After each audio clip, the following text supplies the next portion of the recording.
Hola a todos y todas, ¿cómo están? Bienvenidos, bienvenidas acá a la Biblioteca Nacional. Antes de comenzar, quisiera saludar a María Antonita Palma, que es la directora subrogante de la Biblioteca Nacional, a los colegas del comité editorial del encuentro de crítica, historia y estética de la narrativa dibujada, dibujos que hablan, a nuestros queridos invitados e invitadas internacionales de Argentina, Perú y España, muy bienvenidos y bienvenidas. A mis compañeros de trabajo de la Corporación Cultural Universidad de Santiago de Chile, Paola González, Fabián Rosales, Nora Curín, amigos y amigas que nos acompañan hoy.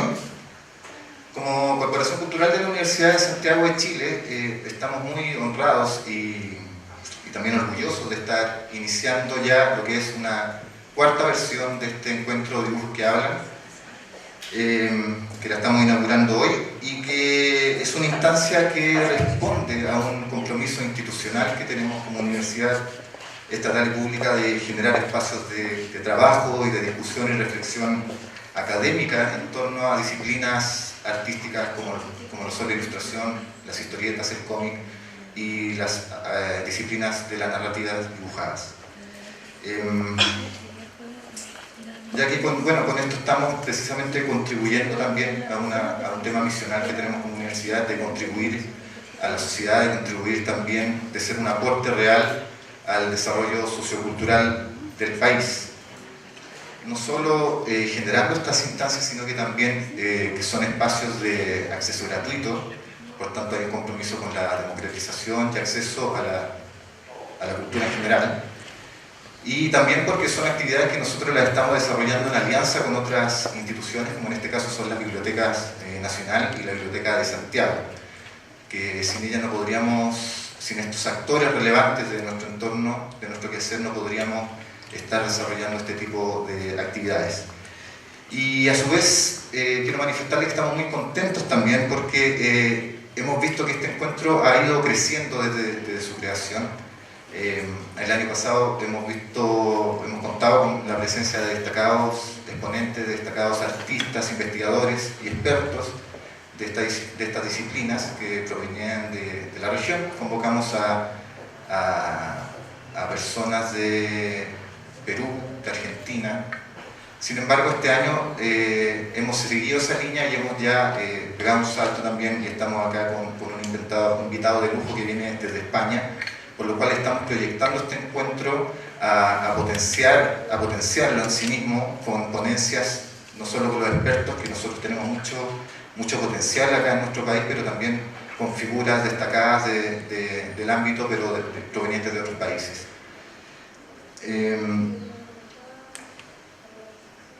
Es por eso que nos complace contar con la presencia de Judith Bossiol, Lauri Fernández y Azul Gracioto de Argentina, Juan Acevedo de Perú y Gerardo Vilches, que es nuestro invitado que viene desde España. Les reitero la bienvenida y muchas gracias por estar acá acompañándonos. Yo voy a dar paso a los agradecimientos. Primero que todo, ya como lo había mencionado, queríamos agradecer a la Biblioteca Nacional por permitirnos estar nuevamente acá, en esta misma sala. En el mes de marzo, si mal no recuerdo, fue que estuvimos acá en esta mesa presentando lo que es la primera publicación del Encuentro de Dibujos que Hablan, que es un libro que compila todas las ponencias o una selección de ponencias de lo que han sido los dos primeros años de este encuentro, 2015-2016, y que hoy nos acoge nuevamente ya para estar inaugurando esta cuarta versión. También agradecer a la Biblioteca de Santiago, que va a acoger muchas de las actividades de este encuentro en los próximos días. Por supuesto al Ministerio de la Cultura, las Artes y el Patrimonio, que fue quien aportó el cofinanciamiento necesario para poder levantar estas actividades. A todo el equipo del Comité Editorial Dibujos que Hablan y a mis compañeros de trabajo de la Corporación Cultural, que han estado trabajando en lo que es la logística y toda la organización de este encuentro, yo diría desde un año, ya que hemos estado afinando todos los detalles para poder encontrarnos acá hoy en esta cuarta edición.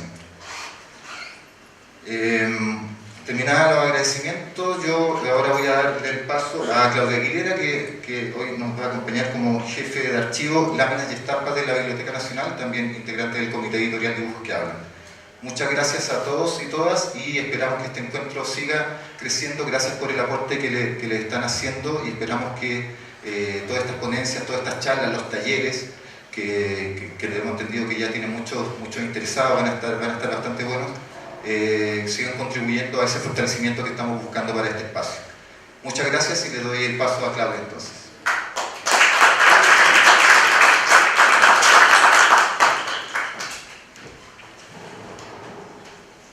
Bueno, muchas gracias. Me sumo a los agradecimientos y a los saludos manifestados ya por Pablo y representante de la Corporación Cultural de la Universidad USACH, que han sido desde el inicio, alguien tiene que decirlo, también han sido en el inicio un gran apoyo que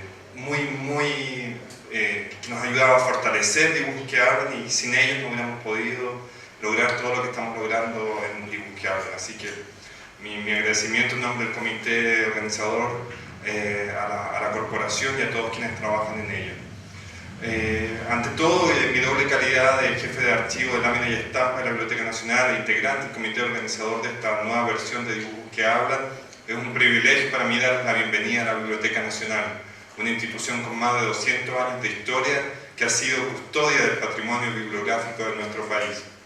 Ciertamente dentro de estas paredes se encuentran piezas fundamentales del desarrollo de la cultura chilena, que abarcan desde las primeras cartografías del país a proclamas de la independencia, ejemplares de la Aurora de Chile, primer diario nacional, la Lira Popular, pliego emblemático de la literatura de Cordel, así como fotografías de fines del siglo XIX, vinilos de Violeta Parra y Jaivas, cartas de Gabriela Mistral y Pablo Neruda, los archivos de prensa de Joaquín Eduardo Bello, incunables americanos y los ejemplares de la revista OK, en la que apareció por primera vez Condorito. Pese a este invaluable acervo, expresiones fundamentales de la modernidad como la historieta, la ilustración y el chileno no estaban representadas en nuestras colecciones. Esto cambió en marzo de 2017 con la fundación del Archivo de Láminas y Estampas, unidad cuyo objetivo es reunir, investigar y difundir el patrimonio gráfico nacional. En apenas un año hemos logrado reunir cerca de 1000 piezas de autores fundamentales de la historieta e ilustración chilena, como Elena Poirier, Pepo, Temolobos y Coré, además de creadores contemporáneos que dan cuenta de la riqueza y variedad de la escena actual. Más importante aún, estamos trabajando fuertemente en la visibilización de la historieta chilena a través de encuentros con estudiantes, charlas, visitas guiadas y exposiciones, algunas de las cuales ustedes podrán visitar en distintos espacios hoy de la Biblioteca Nacional o a través de nuestros sitios memoriachilena.cl y Biblioteca Nacional Digital. Todo este esfuerzo tiene como única finalidad entregar a quienes, como ustedes, se dedican a la investigación y estudio de estas materias las herramientas necesarias para explorar la rica tradición de la historieta e ilustración chilena y ayudarnos a develar las historias, murmullos y verdades de estos dibujos que hablan y que nos quieren contar tantas verdades. Muchas gracias a todos ustedes y espero que sean jornadas fructíferas y enriquecedoras. A continuación, en representación del comité organizador de Dibujos que Hablan, queremos dar la palabra a Vicente Plaza.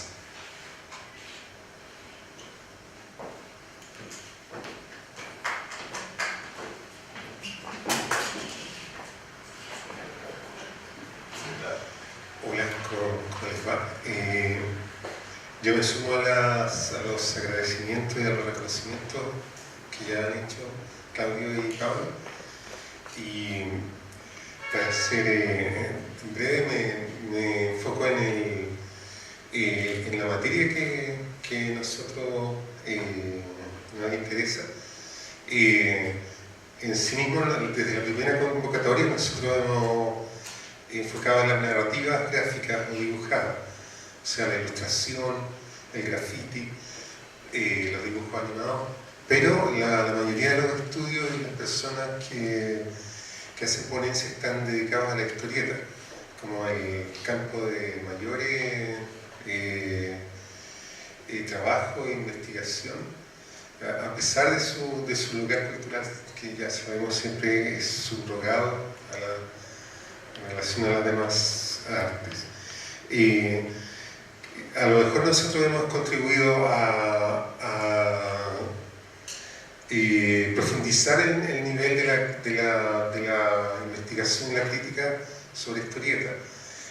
Antes que existiera Dibujos que Hablan y que haya otras iniciativas también de otras personas acá mismo en Chile, yo tenía un diagnóstico que podía estar errado, pero era de que nuestro campo se limitaba a la historiografía, es decir, historiografía, las publicaciones, las obras, los autores, y en ese material, que era muy bueno, muy acucioso y sigue siéndolo, es excelente, había una característica que yo notaba que era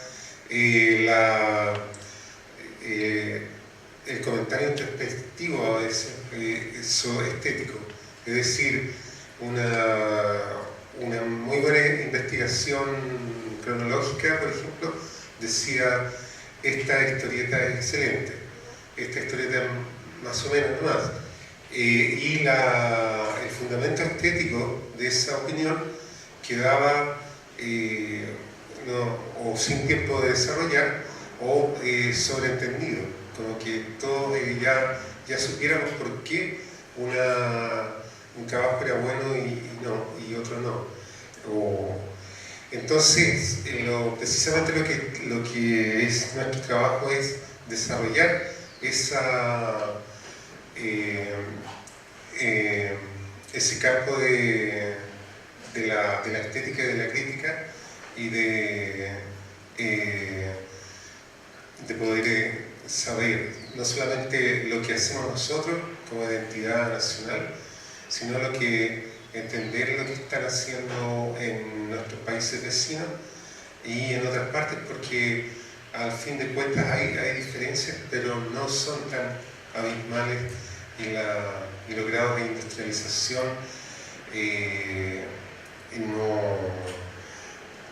no siempre marcan una diferencia por ejemplo, en los guiones, en las cosas que nosotros tenemos que contar y las que escogemos no contar. Entonces, hace poco hay un comentario de por qué los artistas no vienen acá. Es usual, eso pasa en todas las artes mayores, usando ese término. También pasa que cuando hay encuentros de crítica o de conversación, los artistas generalmente no van. Entonces, no se trata de una anomalía, es un hecho normal. Y nosotros lo que podemos aportarle a los artistas es ese interés y es la importancia de que la convicción estética de por qué se hace y por qué no se hacen algunas cosas y otras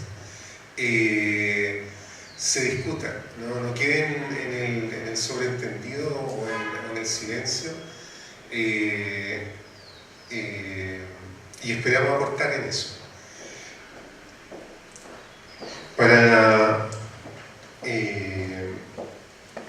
Para comenzar nuestro encuentro propiamente tal, yo les voy a presentar ahora a Judith Gossiot en su charla inaugural, que tiene un título sugerente, que es de la camiseta al traje, ¿no? No lo tengo acá el título escrito. Judith es periodista y tiene una amplia labor cultural en Argentina. Es cofundadora del Archivo de Historieta y Humor Gráfico de Argentina, que funciona en la Biblioteca Nacional de Argentina, en Buenos Aires, además de autora y coautora de varios libros interesantes sobre el libro y sobre la historieta. Ha dedicado un estudio muy completo a Víctor Oesterheld, y también un libro muy interesante que nos gustaría conocer que se llama La historieta salvaje. Bueno, entonces quedamos con Judith y esperamos que disfruten el encuentro.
Bueno, hola a todos y a todas.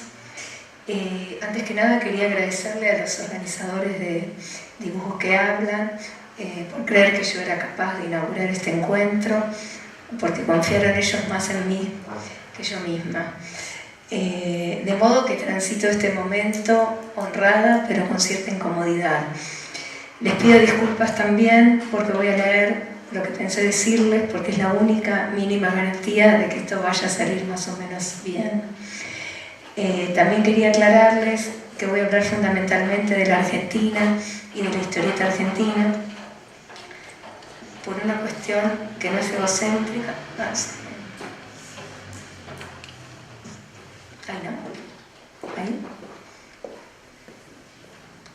Por una cuestión que no es egocéntrica, sino porque es lo que más o menos conozco, pero también porque creo que algunos de los fenómenos acontecidos pueden ser extrapolables o por lo menos posibles de adaptar a otras realidades intra y extrahistorietísticas.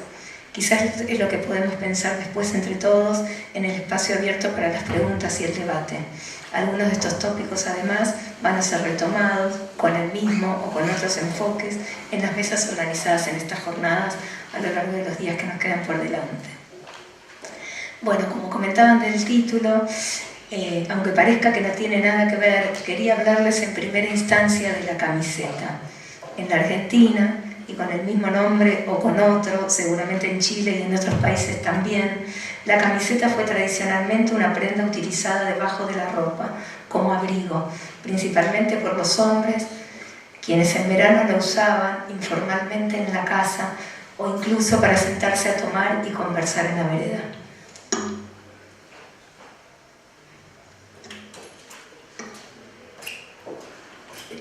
Tan popular fue que en los años 50, que la revista Rico Tipo publicaba todas las semanas una historieta memorable llamada Buenos Aires en camiseta, en la que Alejandro de Prado, Calé, retrataba con maestría y afilada precisión la cotidianidad urbana y también el detrás de escena, mostrados con afecto pero sin complacencia, con juicio riguroso y certero, aunque no explícitamente condenatorio, con sus personajes en camiseta. Calé nos desnudó como sociedad.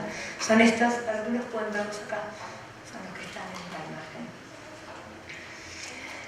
Hay una imagen descrita por Juan Sasturain para referirse a la historieta argentina que durante años me pareció muy representativa de la inserción social que tuvo este lenguaje.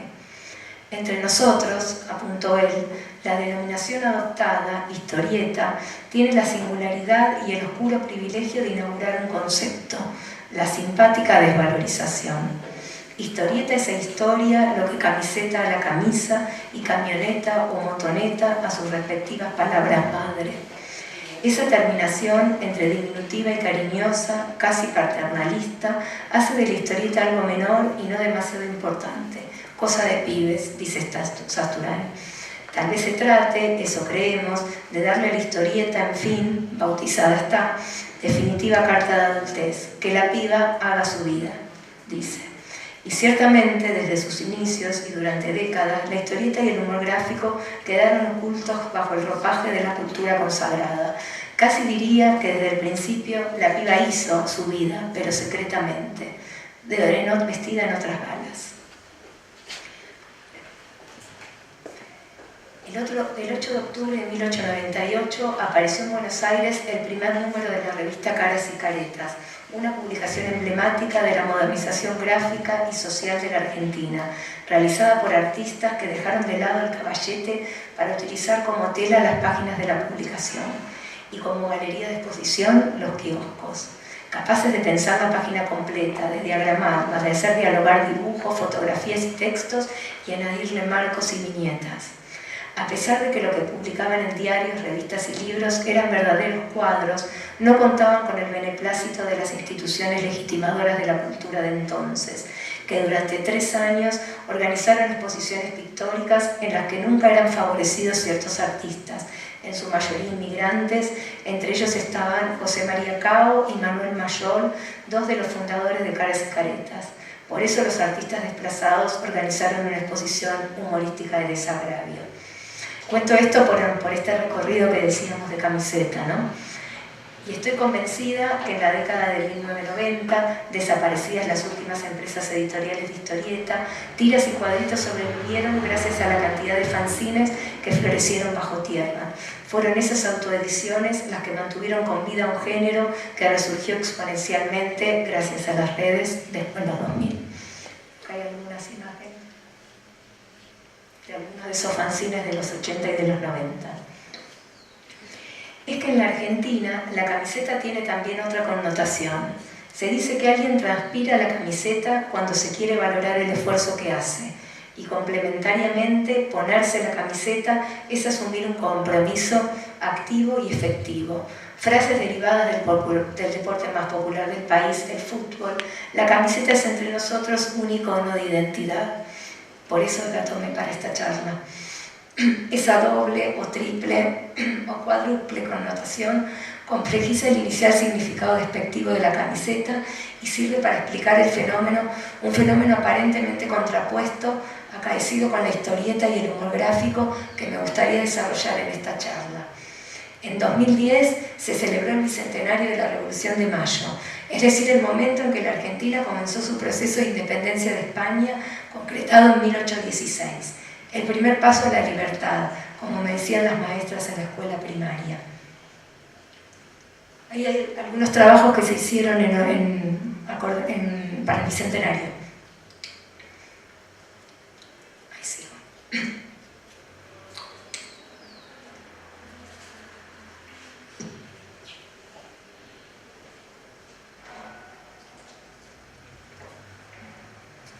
En ese marco, el del bicentenario, ocurrieron 2 movimientos aparentemente antagónicos, pero claves para el salto que dio, a mi entender, la historieta nacional.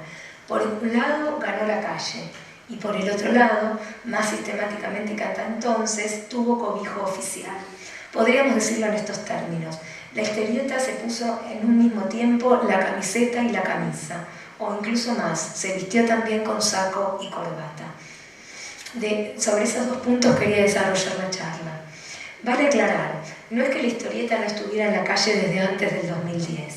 Basta como ejemplo una historieta inmortal como Mafalda para preguntarse a quién pertenecen hoy esos personajes creados por Quino hace más de 50 años y que los lectores consagraron como íconos de la cultura popular.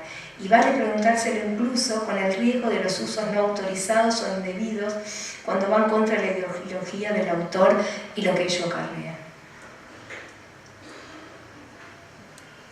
Hace poquito hubo un episodio con Mafalda en Argentina, porque en las marchas por la despenalización, a favor del aborto, digamos, de la despenalización del aborto, hubo como una guerra simbólica de pañuelos entre pañuelos verdes y pañuelos celestes, y apareció por las redes una Mafalda cubierta con un pañuelo celeste. El pañuelo celeste es el símbolo de los antiabortistas, de quienes están en desacuerdo con la sanción de la ley, y entonces Quino salió a desmentir ese uso, ¿no?, del personaje.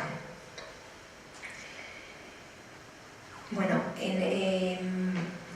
lo que pasó en el 2010 es que agregó complejidades y matices a esta historieta que andaba ya circulando. Volvamos a la camiseta. Hoy casi nadie pone en duda que Héctor Germano Oesterhel, uno de los 30.000 desaparecidos por la dictadura militar argentina, es el mejor guionista de historietas que tuvo el país. Y en El Eternauta, su historia más emblemática, un grupo de amigos, porque para Oesterhel el héroe siempre es colectivo, enfrenta una invasión extraterrestre que acontece a la vuelta de la esquina en escenarios cotidianos cercanos a los personajes y a muchos lectores. Como consecuencia, Juan Salvo, devenido en El Eternauta, queda condenado a vagar por la eternidad en busca de su familia. En ese derretero se corporiza frente a un guionista de historietas del año 1959 y le cuenta sobre una nevada mortal y una invasión extraterrestre. Hacia el final del relato, el escritor descubre el elemento más inquietante.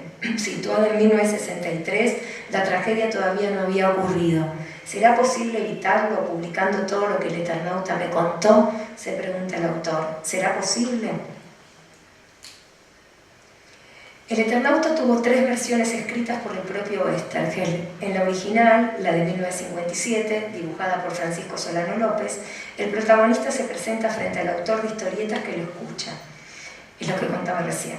En la segunda, en 1969, Alberto Breccia, el artista plástico, le da al guionista la fisonomía de Oesterhel, y en la tercera parte, en 1976, producido el golpe militar, el guionista directamente se llama Germano Oesterhel y se mete de lleno en los cuadritos para liderar junto a Juan Salvo la resistencia del pueblo de las cuevas.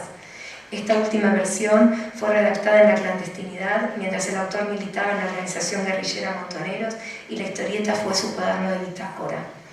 Sus personajes eran el mismo y él vivía lo que escribía y también lo que preanunció.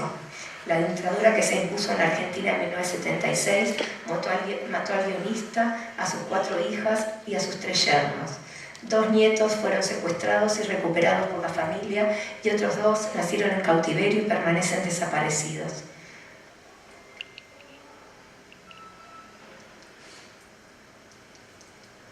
Después vuelvo a la anterior, estas imágenes son de este último fin de semana en el que el Rosario se hizo un escrache, lo llamaron el escrachenauta en homenaje a Oesterhel porque uno de los torturadores de Oesterhel, que está siendo enjuiciado y que tiene por ahora prisión domiciliaria, se radicó en Rosario.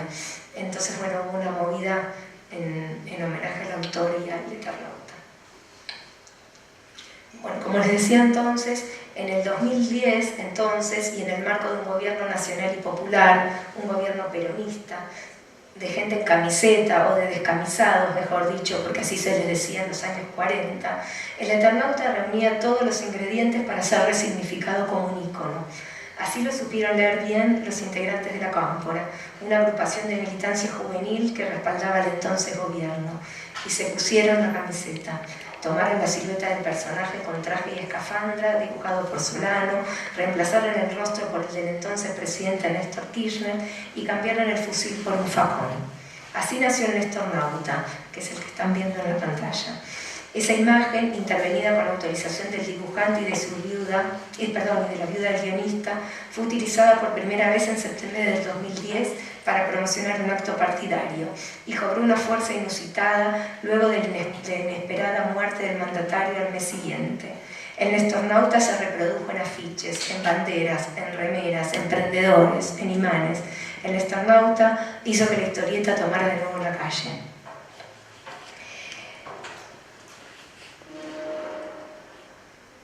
No es la primera vez que al entonces mandatario, se le equiparaba con un personaje de historieta. Lupín Presidente lo alentaron en un acto de campaña apelando al apodo que le habían puesto de chico por su parecido físico con el aviador de nariz afilada y ojos saltones creado por Guillermo Guerrero y protagonista de una longeva revista que mezclaba aventuras humorísticas e información para hobbyistas. Se publicó entre 1966 y 2007 en la misma redacción donde se había hecho Ricotipo y su Buenos Aires en camiseta.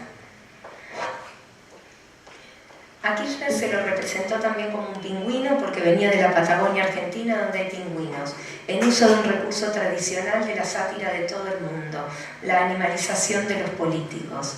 En la Argentina esta tendencia se desarrolló desde el inicio de la historieta.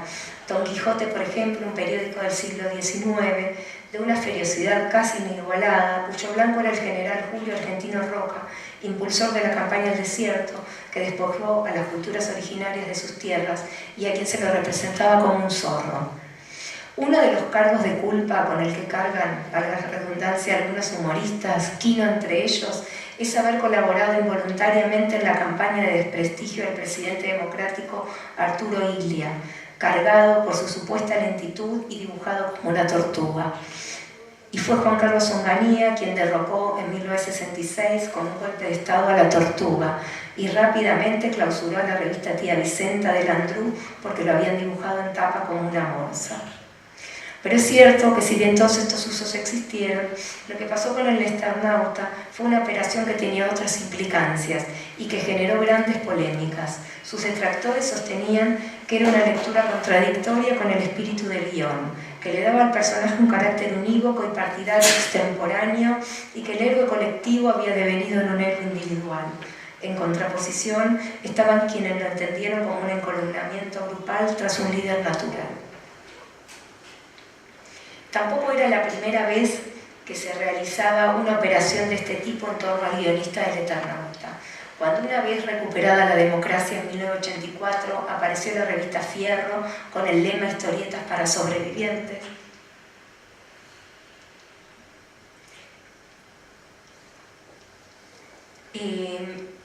la figura de Oesterheld fue realzada no solo para ponderar su labor creativa y editorial, sino también para fijar una perspectiva ideológica de la publicación, tal como sostiene la investigadora Laura Vázquez. El autor aparece como guionista de una etapa dorada y como detenido desaparecido por la dictadura militar en la doble estrategia de construir una comunidad de lectores y una comunidad nacional. En verdad, entonces, las confrontaciones en torno al Esternauta no hicieron más que reeditar la tensión entre arte y política, entre labor artística y práctica militante que ya existía en los 70.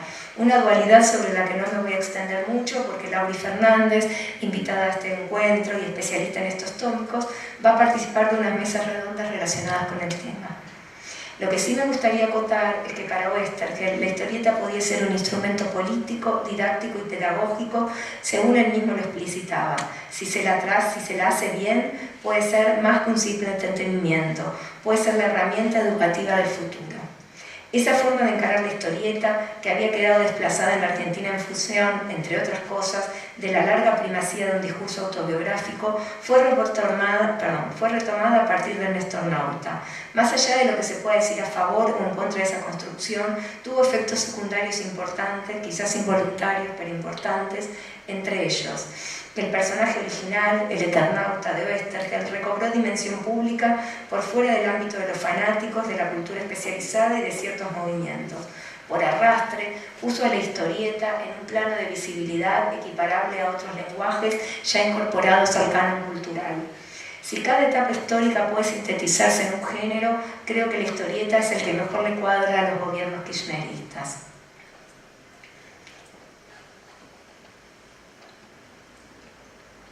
Pero volvamos someramente para atrás. Para pensar esta posibilidad artístico-política pedagógica de la historieta tal como la concebía Oesterheld. Una línea de las historietas nacionales estuvo y está localizada históricamente en tierras alejadas, en otras latitudes y en tiempos remotos. Nippur de Lagash, el que ven acá de Robin Hood, publicado por la editorial Columba, podría ser un paradigma. Originalmente dibujada en 1967 por Lucho Olivera, fue continuada por diferentes dibujantes hasta 1988.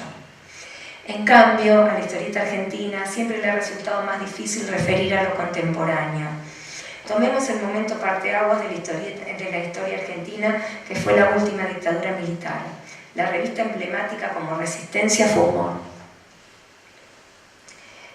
Pueden leer las investigaciones de Mara Burkhardt para profundizar en sus complejidades. Recuerdo los cuadros de humor gráfico que allí se publicaban y una historieta que directamente tematizó lo que ocurría en ese momento en dictadura. y fue Bosquivia, escrita por Carlos Trillo y Guillermo Sacomano y dibujada primero por Tabaré y luego por Raúl Fortín. Un relato protagonizado por animales que, al estilo de Rebelión en la Granja de George Orwell, es una metáfora valiente y apenas velada de lo que ocurría durante la dictadura, realizada y publicada cuando los militares todavía estaban en el poder. Entre la resistencia hubo también trabajos realizados desde la cárcel, como los del artista plástico Franco Venturi, y también desde campos de concentración, tal como se explayarán Amadeo Gandolfo y Pablo Turnes en una de las próximas mesas. Pero en general, las lecturas relacionadas con la historieta se demoraron. El guionista Carlos Trillo, considerado uno de los guionistas argentinos más importantes post-Oesterheld, escribió muchos argumentos localizados históricamente, y en todos parece confirmar que la humanidad no ha cesado en su capacidad de autodestrucción. Aunque su mirada siempre fue crítica y algo descorazonada, fue decantándose aún más con el paso del tiempo, hasta llegar a los personajes irredimibles y sin ningún tipo de valores que el autor pergeñó luego de los años 90, que están viendo en la pantalla, con Guastavino, un hijo de torturador tan repugnante sus aberraciones como su padre, y con Sarna, un policía sin un ápice de humanidad, corrupto desde el principio hasta el final de la historieta, dibujado por Juan Sáenz Valiente. Si de alguna manera el síndrome Guastavino tiene un final reparador, con Sarna se plantea la impunidad en su registro más cruento. Como apuntó el propio Trillo en un mail dirigido a su editora francesa: cuando trabajo sobre la realidad que me rodea, la injusticia es tan natural y los abusos tan enormes que no parece que haya otras maneras de contar estas cosas, o desde el heroísmo de los que pierden, o desde la podredumbre de los que siempre ganan.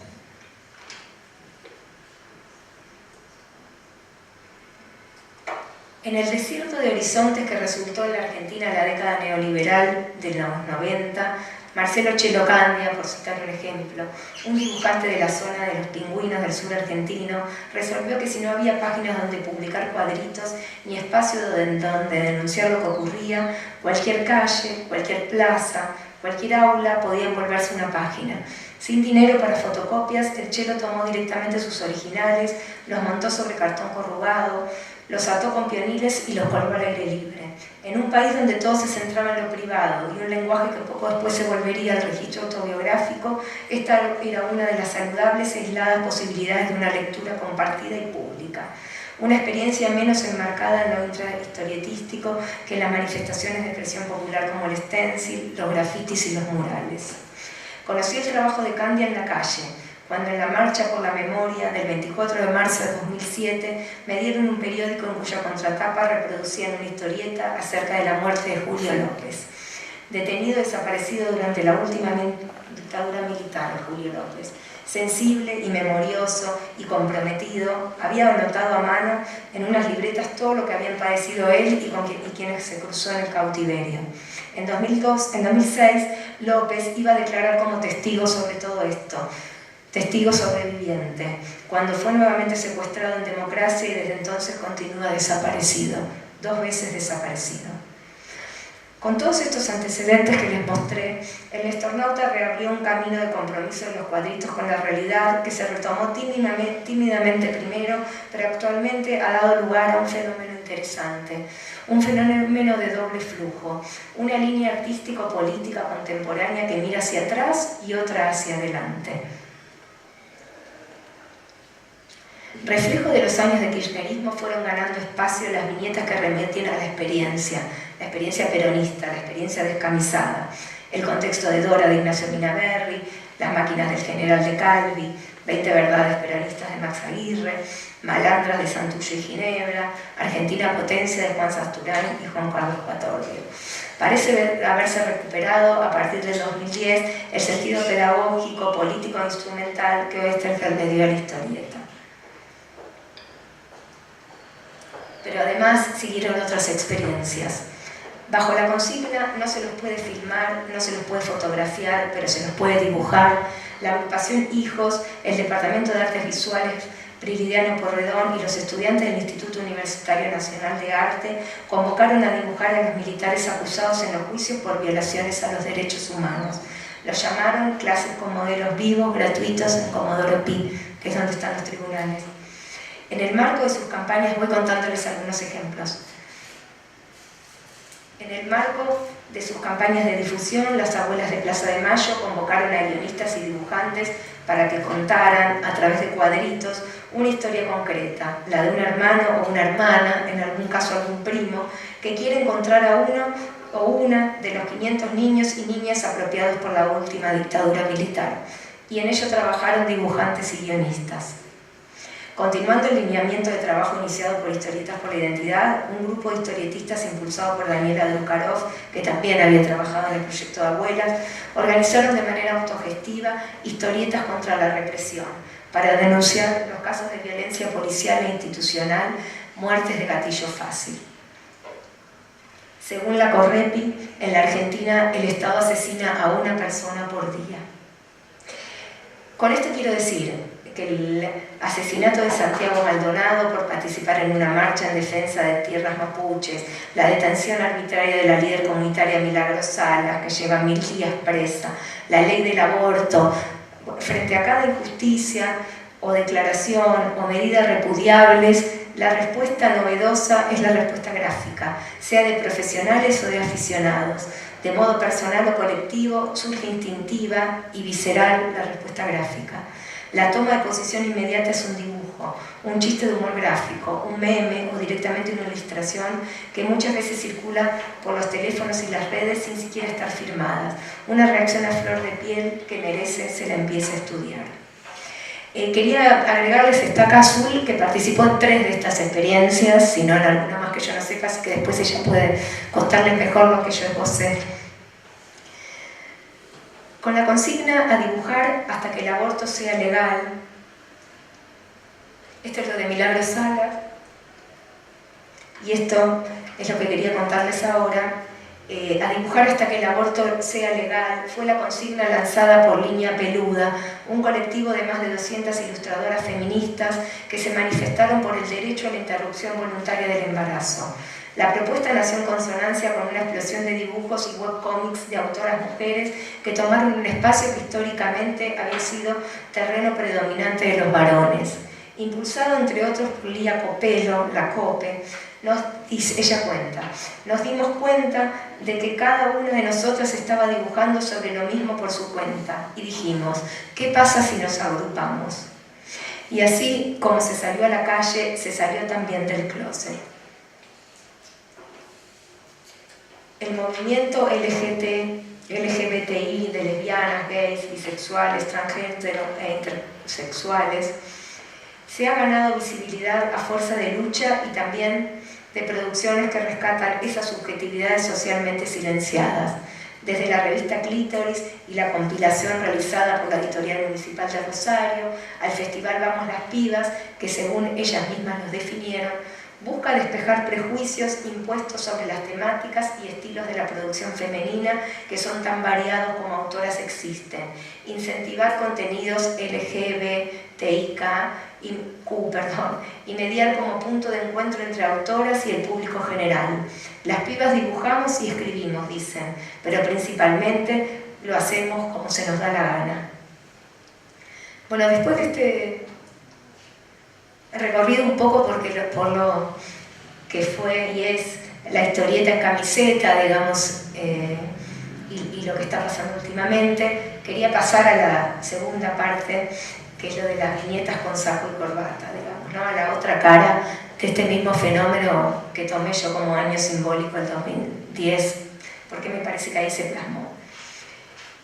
En 2010, el año de los festejos del Bicentenario, la Argentina era invitada de honor a la Feria del Libro de Frankfurt y como país homenajeado tenía que retribuir con la presentación de una serie de muestras de patrimonio cultural y entre ellas la Cancillería decidió hacer una exposición dedicada a la historieta para la que me convocaron. No digo que porque yo participé como curadora haya marcado un hito, sino porque la idea de que el Estado se sienta representado por este lenguaje me parece de un peso simbólico que marcó un nuevo rumbo. Como nación nos posicionó culturalmente frente al mundo, como dice Fontana Rosa en el chiste que dio nombre a la exposición y que vamos a dejar ahora para que acompañe como última imagen lo que resta de esta charla, ¿no? Que A nosotros, los argentinos, nos tocó hacer reír en el reparto mundial de la cultura. Si bien ya había habido gestos oficiales en esta dirección, por ejemplo en 2009, con la instauración del 4 de septiembre como el Día de la Historieta, justamente en homenaje a ese día de 1957 en que se publicó El Eternauta de Oesterheld, también con la inauguración de un paseo de esculturas con personajes de historieta, que arrancó con Mafalda precisamente, pero la muestra consolidó el camino de la institucionalización de la historieta. La creación del Archivo de Historieta y Humor Gráfico Argentinos de la Biblioteca Nacional, al que yo pertenezco, así como la creación del Museo del Humor, ahora desmantelado, la designación del Día Nacional del Humorista el 26 de noviembre en honor a Roberto Fontana Rosa, y la profusión de investigaciones en diferentes universidades nacionales, ferias como Concópolis, todas estas iniciativas de diversa índole, profundidad y alcances, algunas de ellas en tensión entre sí, parecen ser parte de un entramado todavía incipiente y en ciertos sentidos aún endeble, como prueba el cierre del Museo del Humor, de la institucionalización de cuadritos y tiras en el canon cultural. Lo mismo que los esfuerzos de distintos colectivos para conseguir algunas leyes que protejan la actividad de los dibujantes o la consolidación de un espacio como banda dibujada, activa impulsora de la difusión y publicación de historietas dirigidas al público infantil y juvenil y de su incorporación a la escuela como herramienta didáctica. La escuela es, dicho sea de paso, otro de los espacios institucionales capaz o bien de abrir mundos maravillosos como el de la lectura de historietas, o el por el contrario, de obturarlos diseccionando cuadritos y globitos con pautas gramaticales. Y entonces surge la pregunta del millón. ¿Es positivo o negativo que un género que anduvo siempre en camiseta tenga que calzarse ahora no solo la camisa, sino también el saco y corbata? ¿Qué implicancias tiene en función de sus contenidos y sus intereses específicos, pero también en términos de sacrificios y de costos, esa institucionalización? Como se ha difundido ya a nivel mundial, los cómics nacieron de la disputa entre Pulitzer y Hearst, dos colonos periodísticos estadounidenses ávidos de lectores, en medio de la sección de entretenimientos y afines de sus diarios. Y el Yellow Kid, de O'Carr, es considerada la primera historieta del mundo, y ese nene pobre y pícaro con camisón amarillo es por el cual las publicaciones sensacionalistas recibieron el apodo de amarillas. Quiero decir entonces que, definitoria como toda marca de origen, ese nacimiento bastardo hizo que por muchos años los cuadritos sean considerados un lenguaje menor, confinado al entretenimiento, al didactismo o al público infantil. Y sus hacedores se acomodaron a esa realidad, quizás con resignación pero sin grandes padecimientos, porque quien le dio una calurosa e inmediata bienvenida fueron, por lo menos en la Argentina, los lectores. Como suele suceder, no es la consagración oficial la que sostiene a los géneros cuando andan por los márgenes, sino su público, cuyo reconocimiento llega en general antes y mejor. En esos inicios, en la Argentina, la historieta era salvaje. Una historieta que se atrevía a abordar cualquier temática sin ningún límite. Descarnadas, llegaban hasta escenas de crueldad explícita. El lector, de un tenor de incorrección política en esas primeras series, que hoy se nos presenta inaceptable. Vistos a la distancia, estos avances a bases de prueba y error dan cuenta del grado de exploración y de libertad que puede alcanzar un género cuando no está aún encorsetado por sus propias características y cuando los estilos de los autores no están todavía moldeados. De modo que no es fácil domesticar el salvajismo de un lenguaje cuando lleva años de aprovechar de la libertad de andar por los costados, y menos de ajustarlo a pautas y concepciones institucionales que fueron ajenas a su idiosincrasia.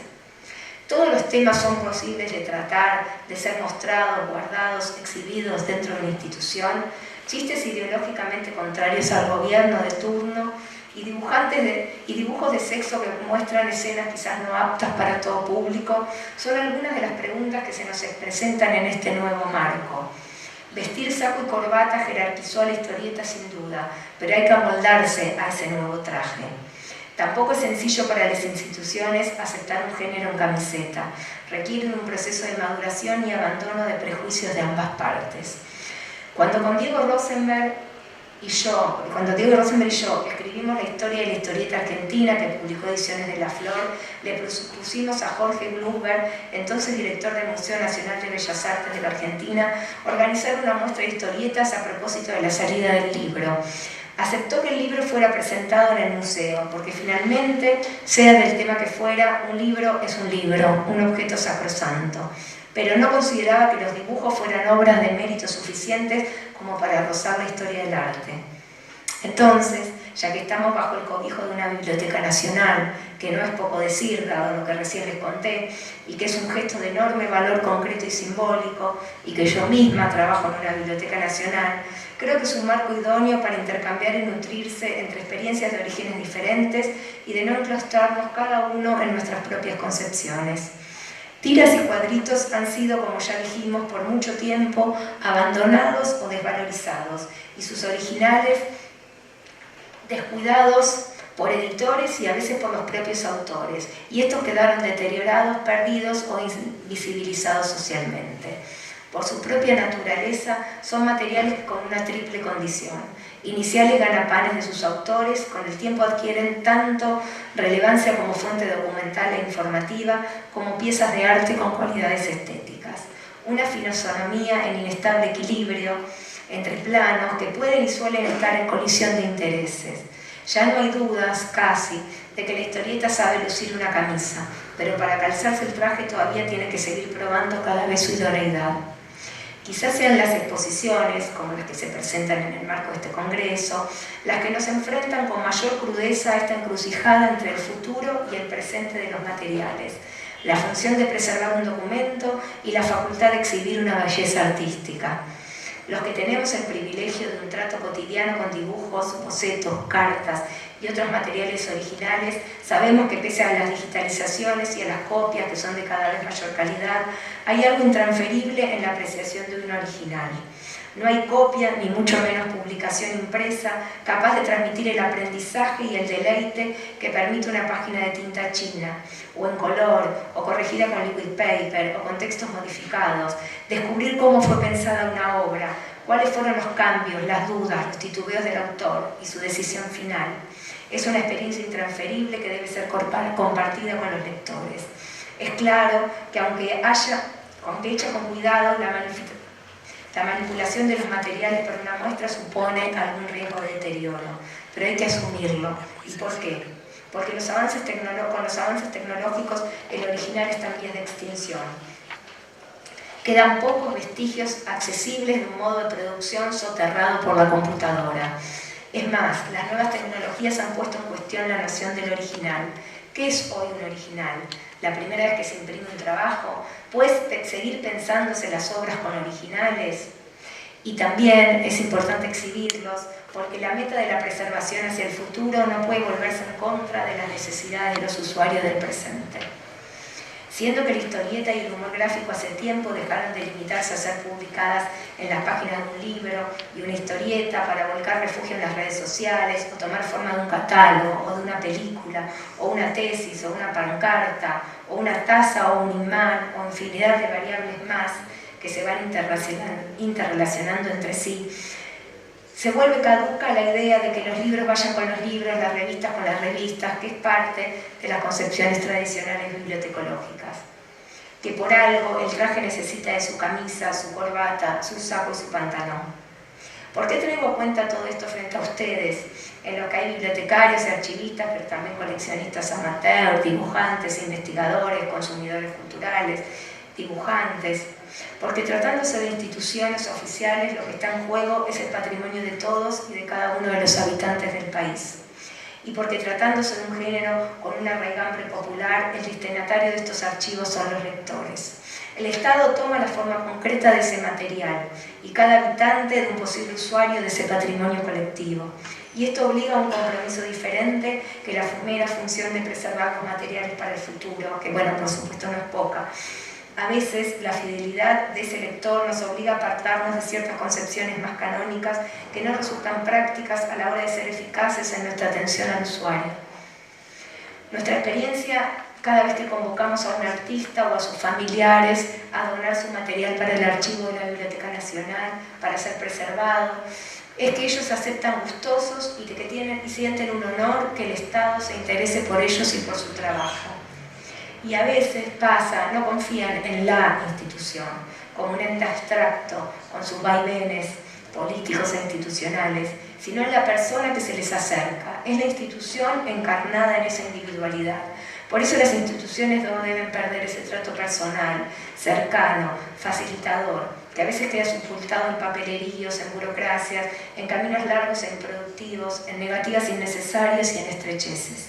Si vivimos una época de crisis de las ideologías, las religiones, la política, los valores y las certezas, ¿qué nos queda?, se preguntó el periodista Sergio Zancabrini en un libro, y apuntó: la mayor síntesis que he encontrado y que intentaré defender nace de dos palabras comunes, conocidas, usadas, sencillas y a la vez tremendamente complejas: el sentido común.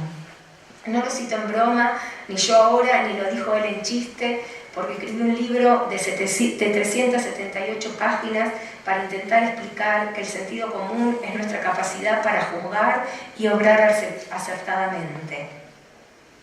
Verdades que solo en apariencia son muy naturales, que van variando con nuevos datos que agregan el pensamiento a la experiencia y que son el piso de nuestro conocimiento para actuar en el mundo. Según Ciancagrini, el obstáculo para un avance saludable no es el sentido común, sino su ausencia. No perderlo de vista, pienso, es una buena brújula para quienes de distintos ámbitos, personales, colectivos, privados y públicos, nos ponemos la camiseta de la historieta y la transpiramos. Gracias.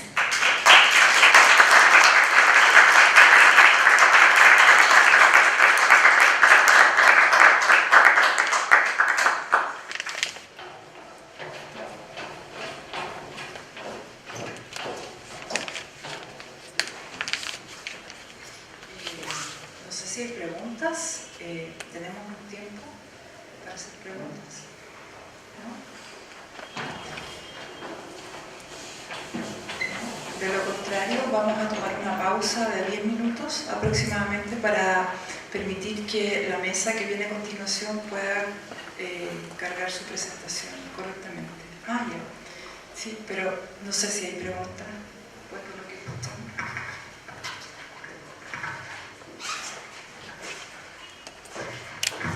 Muchas gracias. Judith, muchas gracias por tu exposición. Yo creo que lograste abordar una distinta gama de temáticas y en lo que respecta a la institución. Me toca profundamente todo lo que comentas, las dificultades y también los desafíos que representa. Uno de los temas que me gustaría retomar es justamente esa relación con el entorno de dibujantes.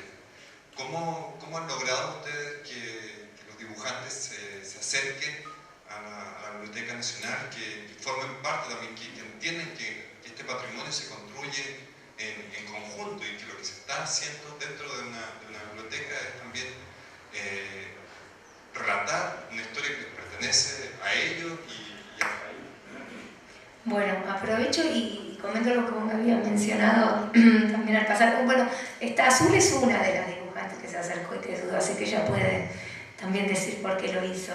Yo te digo, de nuestro lado, vos me comentabas, una cosa muy importante de nuestro archivo es que está todo basado en donaciones. Nosotros no compramos originales en inmateriales, sino que se los pedimos a los autores o a sus familiares.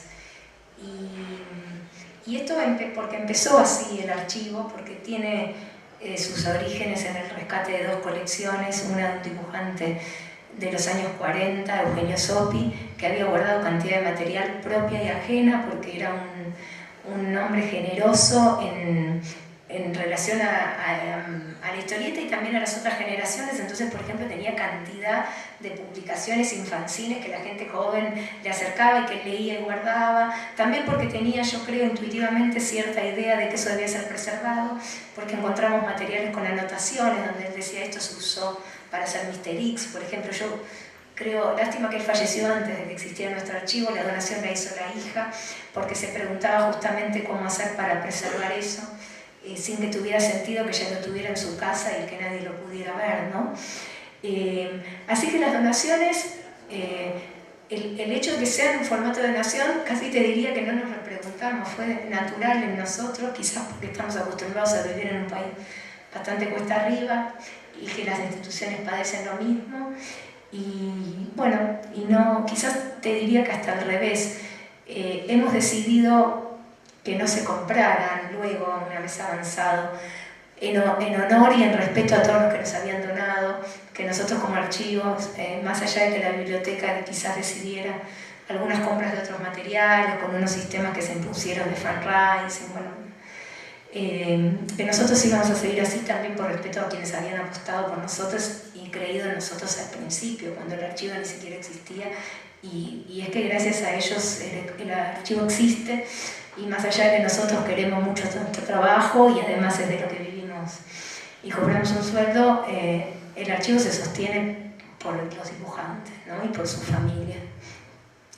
En ese camino, salvo algún caso aislado, y algún, ni siquiera lo haría muy en plural, tuvimos una excelente recepción de los artistas que yo creo que sintieron lo que a veces uno por trabajar cotidianamente en una institución se olvida y por ver la cosa que es más cuesta arriba, que es el valor simbólico que tiene una Biblioteca Nacional, la importancia que tiene y que de verdad es un lugar para preservar la memoria. En la Biblioteca Nacional Argentina se pueden encontrar libros de los primeros que donó Mariano Moreno, por ejemplo, ¿no? Un prócer de la patria y donaciones del siglo XIX, y eso está, y han pasado todos los gobiernos de toda índole en un país que ha padecido muchísimas más dictaduras que gobiernos democráticos, por lo menos hasta el 84, y sin embargo esos libros están. Y es por lo que nosotros somos capaces de pedir materiales, porque yo creo que esa institución va a sobrevivir a todo. Y creo que es lo que entienden también los dibujantes y además sienten, un poco en lo que comentaba antes, que en determinados lenguajes, que bueno, por nacer de las culturas populares siempre fueron muy queridos por los lectores, pero no consagrados, ¿no? Y entonces que sea la Biblioteca Nacional la que vaya a pedirles un trabajo los llena de orgullo, les parece una reivindicación, ¿no? Y yo creo que lo es un modo, porque nosotros lo hacemos con la convicción de que tenemos que dar cuenta de esa producción y de dejarla para siempre, porque es muy buena, porque es parte de la identidad argentina. Y me parece que lo entienden así que te diría que ese vínculo fluye mucho. Y es lo que permite que nos sostengamos y bueno, después van apareciendo cantidades de otras cuestiones, pero creo que lo pudimos hacer por eso. No sé si había algo más que me decir.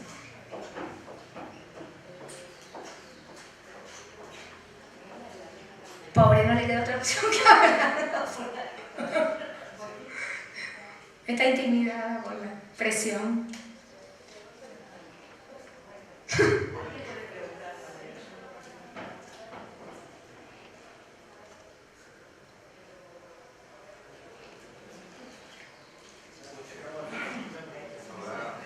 Si no,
apoyar más, porque es parte, no es solo que tiene que ver con el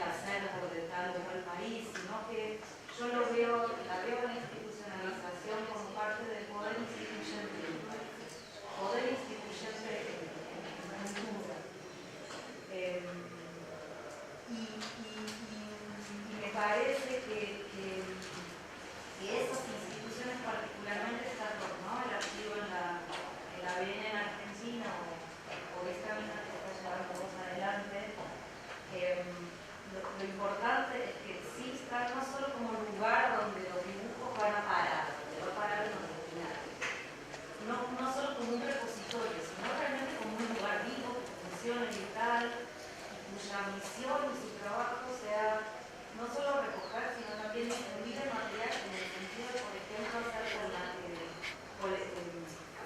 hacer exposiciones con regularidad.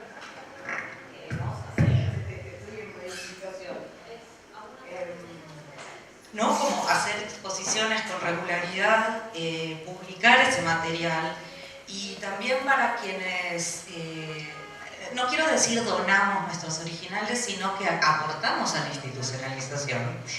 Es muy importante también que se hagan publicaciones en papel, justamente porque eso es parte de la difusión. Para eso formamos parte de esos procesos, no para estar guardados en un cajón y morir ahí. Como las obras las obras de Bellas Artes mueren en los museos, nadie quiere que sus originales mueran en una cajita, en una oficina. Y después también vos mencionabas esta cuestión de si pagar o no por los originales.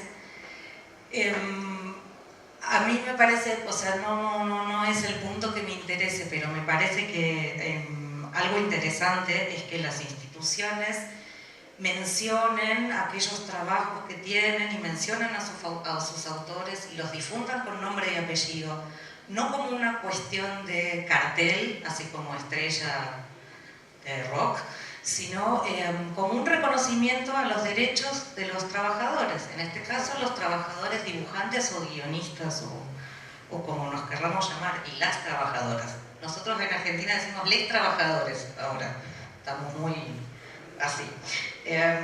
No es solo una cuestión de hombres y mujeres, sino también de otras disidencias. Esa sería la paga, digamos, para quienes colaboramos en esos procesos. Los procesos se hacen entre todos, no es por un lado la institución y por otro lado la donadora o el donador de cosas. Bueno, ahí está mi comentario. Sí, yo capaz que bueno, no lo explicamos, no lo expliqué acá para no andar tanto en particular en el archivo. Nosotros tratamos de hacer exposiciones periódicas y sacar catálogos justamente por el sentido que lo decía Azul, que es que tiene que ser un lugar vivo, ¿no? Y que tiene que haber interrelación y que nosotros tenemos que devolver, no porque sea un intercambio monetario ni utilitario, pero que sí tenemos la función de que eso que tenemos sea exhibido, circule, se vea. Y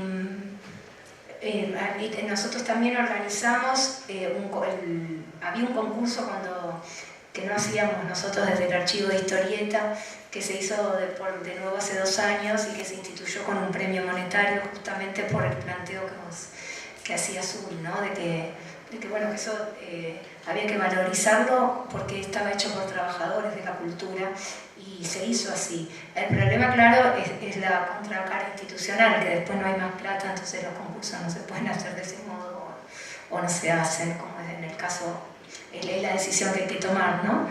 Y porque me parece que lo que vos planteás es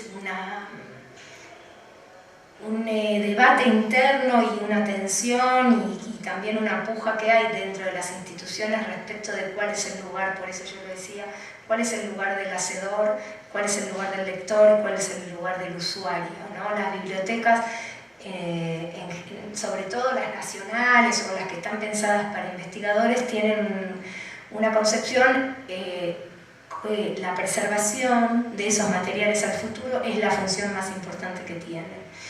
Y que es una función y es muy importante porque así se hereda la cultura, ¿no? Pero con archivos como el de la historieta, cuando entran a tallar otros materiales que no son los clásicos, que tienen otros orígenes, un poco por eso era este recorrido que hice, digo, orígenes tanto desde lo popular como desde lo político, y una concepción que existe, ¿no? Una concepción archivística que también existe, que es más moderna y que no tiene que ver con que cada cosa se sostenga en su formato, sino con que una producción es una integridad. Entonces, bueno, esas cosas que vos ponías en cuestión son las que se ponen en debate, ¿no? Bueno, ¿para qué entonces publicar? ¿Por qué tiene sentido una publicación? ¿Qué hay que devolverle al lector?